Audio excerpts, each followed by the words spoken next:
C'est ici, dans leur fief électoral, que les représentants de l'UDB ont choisi de rencontrer leurs électeurs afin de présenter leur projet de société et d'échanger sur les priorités à mettre en œuvre en cas de victoire au soir du 27 septembre prochain. Vous avez pu observer l'affluence qu'il y avait au meeting. Nous espérons que durant les causeries, elles seront toujours aussi nombreuses pour venir entendre le message que nous avons à leur faire passer. Mais vous pouvez le lire sur notre slogan. Pour le développement d'Akanda, nous demandons aux populations du premier arrondissement de voter la liste UDB. Les habitants, à travers la voix des notables, des femmes et des jeunes, ont profité de l'occasion pour exprimer leurs attentes. Il faut que le conseil municipal soit représenté dans tout le siège.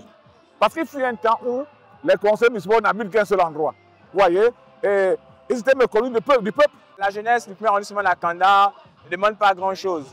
Si ce n'est que le travail pour tous les jeunes, parce qu'aujourd'hui on se rend compte que plus la quasi-totalité des jeunes sont dans le chômage. Ce que nous réclamons aux autorités, ce que nous réclamons même à nos futurs élus, c'est de penser à la jeunesse, vraiment de penser à ce que les jeunes puissent avoir un travail. Dans la circonscription, plusieurs chantiers sont déjà en cours.